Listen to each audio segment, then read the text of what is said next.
go. What a treat. Today we have a very special guest.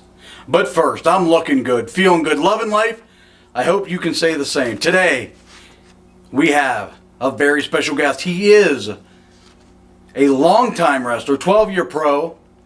He is the current reigning and defending Fight Society champion. He is Patrick Hayes.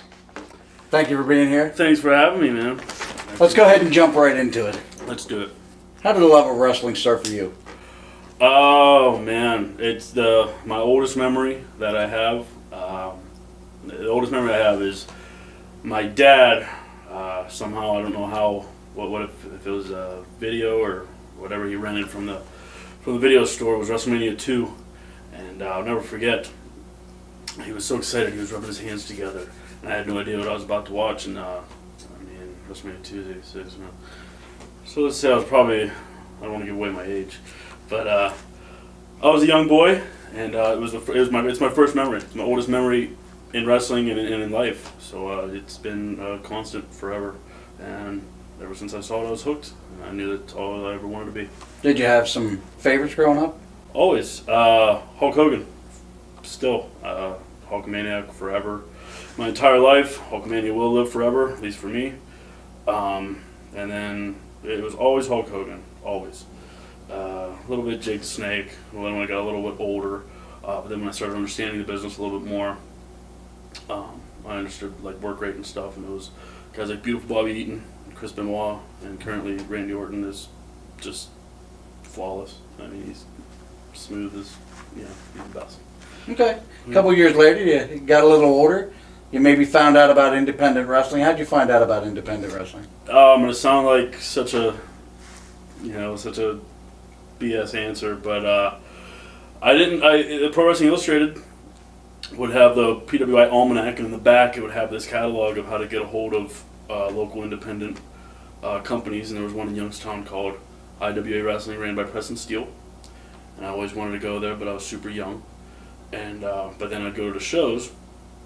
I was like 10 or so, and met Preston Steele, and TC Reynolds, I believe, was Doink back then, and Mr. Hughes and Virgil and stuff like that. But as far as understanding how independent wrestling was, like a localized, it wasn't the traveling all over the, like a traveling, it was more like a localized independence, was Pro Wrestling Illustrated actually would run a lot of stories on PWX and the Pittsburgh area. And so when I got older and was able to drive, I would go to IWC and a couple PWX. Well, no, I never came to a PWX show. XPW's last show in the Golden Dome in Monaco. That was one of the first independent shows I actually went to by myself. But I knew independent wrestling even when I was a young boy, just from the magazines, After Mags. How do you make the jump from being a fan of indie wrestling to deciding, time now, I think I'm ready to start training to do this? I always knew no matter what, whenever in school you had an assignment, what you're going to be when you grow up. It was always I was going to be a professional wrestler. It was never a WWE superstar or anything like that. Of course, that's a dream for anybody, and if it's not, I think that's whatever. But I was never a WWE superstar. Of course, I would love. Who doesn't want to go to WWE? That was always the dream. But when I understood independent wrestling, and that was, I don't want to say easier to get into, but more realistic. And still, even in high school and stuff, would fill out my papers and say, I don't want to go to college. I want to go straight to wrestling school. I was still in high school, and had some mutual friends, and we did the backyard wrestling thing. And they lived in the Ravenna area, and they got a channel from Akron, Cleveland Akron Television, a public access channel, and a typical "So you want to be a pro wrestler" commercial came up. They went. I knew that I was better than them in the backyard scene, and if they could do it, then I could do it. Went, paid my $25, lied about my training, and they threw me in the ring. Luckily, the guy was super cool. They saw right through me, and they said, "We'll give you a break if you want to come. We do training every Tuesday," and just took off from there. Who'd you train with? The United Wrestling Council out of Akron, Ohio, which is where I said that and anybody's watching this, don't lie about training, just go get trained properly. But I snuck my way in there. Luckily, I didn't get killed and blackballed, but whatever. Went in there, John Potok was the promoter, he went through various trainers. He wasn't the trainer himself. I don't think he was very well trained himself, but he's the first to say that. Anyway, United Wrestling Council out of Akron ran at a small dive bar. I mean, a really crappy bar. Had a little dance floor in the corner. They did it every Tuesday. They had TV, local TV, and they'd have a guy who's been around the block for every couple weeks there'd be a different trainer. It wasn't until the person that I can actually credit as a trainer to actually show me the moves. You can learn the moves and stuff like that. But as far as etiquette and understanding the ins and outs, especially behind the scenes about the business, would be a guy named Kid Rageous, Lamont Williams. And so I've credited him as far as being my trainer. I started a week later. A guy named Michael Tarver started. And so Lamont would, then we started the drills and understanding how the business works and etiquette and stuff like that. Like I said, the moves, anybody could learn the moves. It's about understanding it a little bit more and respecting the business. And he definitely made me earn respect for the business. And I credit him. What were some of the early obstacles you faced when you first sort of broke in? Well, like I said, where I broke in wasn't anything special, but just like anywhere, excuse me, I just got done wrestling. Just like anywhere, there's guys that have been around the block, and they there's superstars in every locker room, and young kid comes in, and I'm not saying that I came in thinking that I can get away with this, but there were other guys on the shows at the UWC that were wearing cut off shorts and tennis shoes and stuff like that. So I'd come in and they'd see me trying to come in with my cut off t-shirt and my sweatpants and my tennis shoes having a match. So hey, like I said, they saw right through you, and never got kicked out of the locker room or anything like that. But it was I didn't get hazed, for lack of a better word. But it took a while to for the veterans to understand that I really wanted this, and I surrounded myself with some guys that didn't necessarily want it. They were just kind of happy to be in the spot that they were at, and that's still where they're at.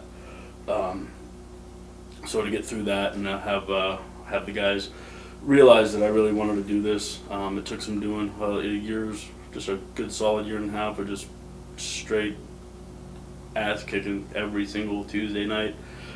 I can name names, but they knew who they are, and but I respect the hell out of them. In fact, I will. J-Rock, Adam Cage, there was the guys Unknown and Virus. Some people might know them out there. And it took some doing, but after a while they realized that I really wanted it and started to understand the business, and they gave me a break. So what year did you have your first match? January 2004. Do you have any specific memories of that first match? I do. Like I said, it was a tryout match, and the promoter didn't have the wherewithal to understand. I mean, like I said, he used a lot of guys who weren't necessarily great, and I'm not saying that I am by any means, or was, especially back then. I just went in there and tried to get my foot in the door. I said, give me $25, I'll give you a tryout match. The guy who I had my first match with, his name was the Fatty Daddy. That's an interesting name, but it was 2004 independent wrestling where every company had an extreme or a hardcore in their name, and Fatty Daddy was just, there's been way more strange names than a Fatty Daddy. I digress. I remember he's like, what do you want to do, kid? I was like, well, I'd like to throw a German suplex. And he looks and he's like, I've never seen it work. I'm not going to take a German suplex.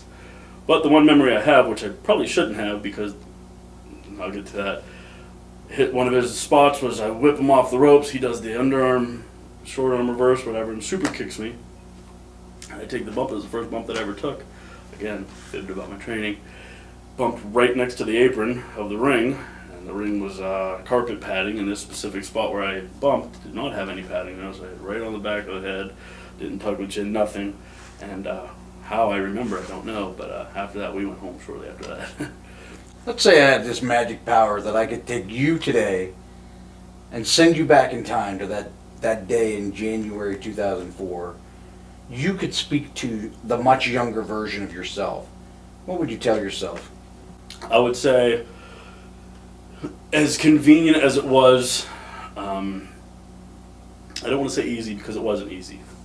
Like I said, I got my foot in the door. But I would say to myself, go to a reputable trainer, save up the money, put the miles in. And I'm not saying, I didn't live close to Akron. I was driving from school. I was still in high school. As soon as school let out, I'd drive right over to Akron. It was about an hour and a half away, and you know, set up the ring, take down the ring, all that stuff. But I'm not saying that it was easy per se, but I was very blessed and lucky for how I did break in. But nothing against the United Wrestling Council or John Potok, and especially not Lamont. But I just wish that I would have did a little bit more research and got broken in the right way, and maybe you know, maybe stuck with more reputable training school. Not to say that I'm not happy enough with where I'm at, or where I've gone since then, especially the first few years. Like I said, I was really blessed. But to not to ramble, to answer your question, I just wish I would have went to a you know, like an OVW, or even you know, the Samoans. I mean, the early mid 2000s, you know, any corner of any neighborhood, you know, you want to be a wrestler kid, it's really easy to get, it's convenient to get in there. I just kind of wish that you went somewhere more reputable, because you can say, I got trained by the Samoans. Up your book, kid, and here's your money, instead of, and I'm not saying that happens with everybody first year in, but at the same time, I just wish I would have went a little bit more reputable, that's all. So at a certain point, you must have got somewhat good at this, because when I did my research, even back into the late 2000s, I saw matches with you where you wrestled guys like Johnny Gargano and Shane Taylor and Ray Rowe, Sure. and some other guys who have went on to greener pastures, so to speak. Got signed, WWE, Ring of Honor, these type of things. Do you ever think to yourself, is there any type of resentment toward, maybe not them, but the business itself?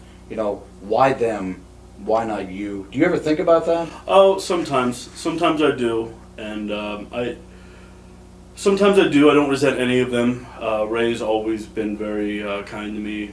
We've gotten on very well through the years. I'm really proud of him. Johnny and I, we had a decent enough relationship. We were always on shows back in that time. You know, DJ Z was always there. Several matches with Shima back in the day. And it was, you know, I was young and I was coming up, and I got a shot with a couple good companies, and then a couple of startup companies. You know, they saw something in me, and you know, coming here to Pittsburgh area, they took care of me pretty well.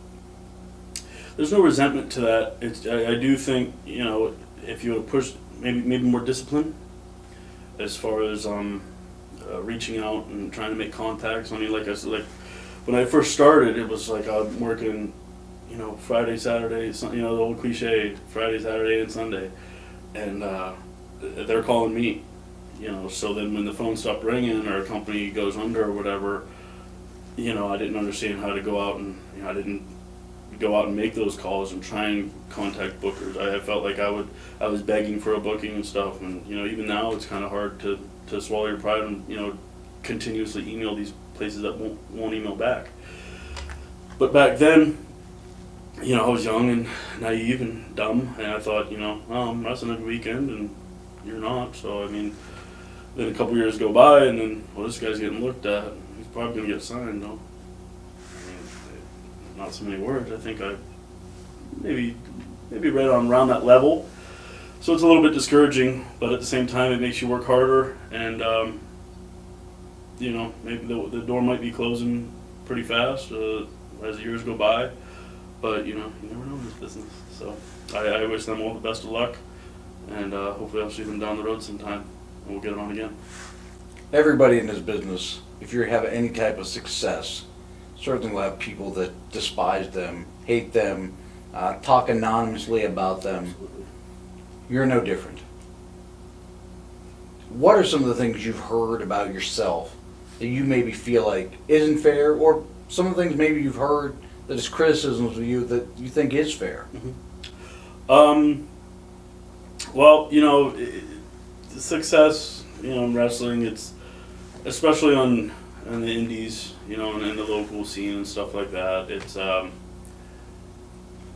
I feel like, you know, if you're upset that somebody is in the main event or has the belt and you don't, then I think that's just silly, because it's just, you know, when you understand that it's a business, you know, it's a work, you know, then you could, you know, kind of sit back and ease up a little bit. But when you really work hard for it and fight for it and still get criticized for that, it's really discouraging, and any coward who wants to be anonymous and talk about me personally, it's really a bummer. I hear it through the grapevine and stuff like that, and you know, it's fine. You know, if I have a problem with somebody, or if I don't think you're very good, who the hell am I to say that? But I at least have the balls and I'm a man enough to say, like, you know, I think maybe you could have did this better, but that's just my opinion. And it's just like, you know, I don't think Patrick Hayes should be on top here. I think I should be on top. We'll work harder than Patrick Hayes, and that's all. But as far as personal stuff, it's a real shame because you know, you never know anonymously who says what about who, whatever. But it's really a bummer when you think, like, well, if this guy's saying something about a night that we were at the bar together, well, that guy was drinking with me too. So how's he any better? I mean, if we're digging into like personal stuff, you know, if anybody knows the Tom Badger behind Patrick Hayes, then you're a real coward and a real piece of work to try and bring up my personal life, which you have no business in any ways. But I mean, I'm an open book. If anybody wants to talk about my, you know, my recreational activities or, you know, relationships or anything like that, all they have to do is talk to me and ask me. I have nothing to hide. Well, if I'm out of bounds, tell me. I mean, some of the things that maybe I've heard, and I never brought up to you because it was none of my business, is that maybe you've had some demons in your life. Today, when I see you, you seem great. Is it fair to say you've had some demons Sure. in your life? Sure. And what's different now? What are you doing different to keep those type of demons at bay? I'm not blaming this. There's nobody else's fault but my own. But I broke in really young, and I hung out with the crowd, and I don't know. I saw wrestling as being, you know, rock stars and stuff, and you know, you go out and you party and you have a good time and have a couple bowls of loudmouth soup, and you say some things you don't necessarily mean, but nothing that I would take back. And other things, you know, in my personal life, as far as, you know, really partying hard. Those days, you know, I'm not saying that everybody's, you know, been there and done that, but, you know, different strokes for different folks. What changed with me is seeing a lot of guys that I was just right on the same level with, and they've gone somewhere else. And the main thing on top of all of it, that's bullshit with the other guys going somewhere else. I have a 2-year-old daughter, 2.5-year-old daughter. That definitely slowed me down as soon as I found out that the girl was pregnant. So I mean, that's about 3 years. Every day's a struggle. You know, tonight I'm gonna go and hang out with my friends, and you know, you got to be careful. Maybe not have as many drinks. Maybe, you know, maybe slow down a little bit. And you know, I never really talked about this, so it's a little interesting to say it out loud. I've never talked about it with anybody, actually. So, you have to pardon me. But yeah, there has been vices and demons, and it's never been a problem. I mean, my bills are paid, and you know, I'm still alive. Never hurt anybody, and to get a hold of it, I never had any type of, you know, really strong bad problems. But you know, sometimes you look back and think to yourself, like, was it that or was it something else?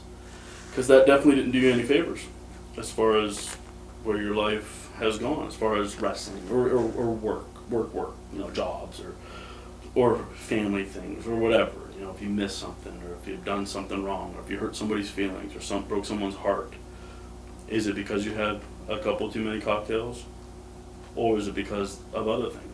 You don't know. But in the same time, if you're second guessing, maybe that was because you had some kind of problem. So to be able to recognize and understand that maybe there was some sort of problem there, to an extent, it definitely helped me, because now I know when to say when. Somebody's been through it. What kind of advice? Let's say someone comes up to you and they're facing the same type of issues that you previously faced. What kind of advice would you give to somebody that maybe is, you know, dealing with the same things that you dealt with previously?